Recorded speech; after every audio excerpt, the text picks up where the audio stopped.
दोस्तों, रोमन साम्राज्य अपने चरम पर देखने लायक था।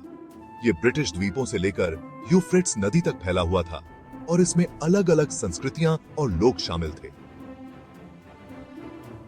ये विशाल साम्राज्य अपने सड़कों के नेटवर्क, प्रभावशाली वास्तुकला और शक्तिशाली सेनाओं के साथ हमेशा के लिए टिके रहने के लिए बना हुआ लगता था। रोमन कानून, इंजीनियरिंग और संस्कृति दुनिया के बड़े हिस्से में मानक बन गए थे। सदियों तक रोम सभ्यता और शक्ति का प्रतीक बना रहा। तीसरी शताब्दी के अंत से रोमन साम्राज्य को बाहरी ताकतों का सामना करना पड़ा। ये बाहरी ताकतें केवल सैन्य हमले नहीं थे, बल्कि एक सांस्कृतिक और सामाजिक चुनौती भी थी। साम्राज्य की सीमाओं से परे के कबीले, जिन्हें अक्सर बर्बर कहा जाता था, उन्होंने अपनी उपस्थिति दर्ज करानी शुरू कर दी। ये कबीले विभिन्न संस्कृतियों और परंपराओं के थे और उनकी जीवन शैली रोमन जीवन शैली से काफी अलग थी।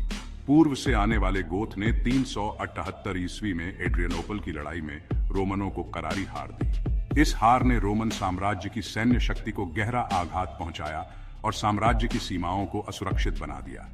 एक और जर्मनिक जनजाति वैंडल ने गॉल में उत्पात मचाया और अंततः 455 ईस्वी में रोम को ही बर्बाद कर दिया।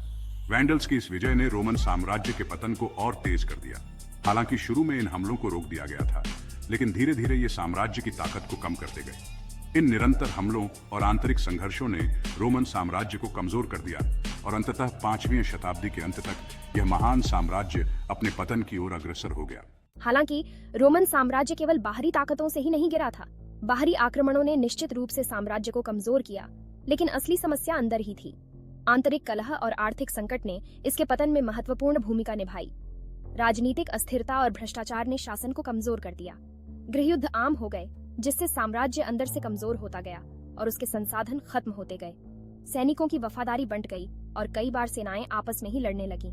अर्थव्यवस्था जो कभी मजबूत थी, मुद्रास्फीति, उच्च करों और व्यापार में गिरावट से पीड़ित हो गई। व्यापार मार्गों पर हमलों और समुद्री डकैती ने व्यापार को और भी मुश्किल बना दिया। इन सभी कारणों ने मिलकर एक ऐसा माहौल बना दिया जिसमें आम नागरिकों का जीवन कठिन हो गया। लोग निराश और हताश हो गए, जिसने कभी शक्तिशाली रहे साम्राज्य को कमजोर और पतन के लिए तैयार कर दिया। रोमन साम्राज्य की महानता धीरे धीरे ध्वस्त हो गई और अंततः यह इतिहास के पन्नों में समा गया। Section 4 the fall of an empire. 476 ईस्वी में ओडोएसर नामक एक बर्बर सेनापति ने पश्चिम में अंतिम रोमन सम्राट रोम्युलस ऑगस्टुलस को पदच्युत कर दिया। यह घटना महत्वपूर्ण तो थी, लेकिन यह अचानक पतन से ज्यादा एक प्रतीकात्मक अंतिम कार्य था। दशकों से आंतरिक पतन और बाहरी दबाव से कमजोर हो चुका रोमन साम्राज्य बरसों से टूट रहा था। रोम्युलस ऑगस्टुलस को पदच्युत करना केवल एक लंबे और खींचे हुए पतन को औपचारिक रूप देना था। Section 5 a defining moment in history.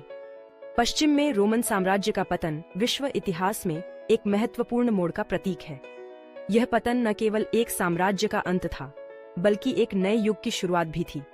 इसने शास्त्रीय पुरातनता के अंत और मध्य युग की शुरुआत का संकेत दिया।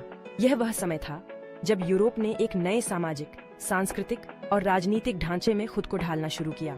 कभी एकीकृत भूमध्य सागरीय दुनिया राज्यों और रियासतों के एक समूह में बंट गई।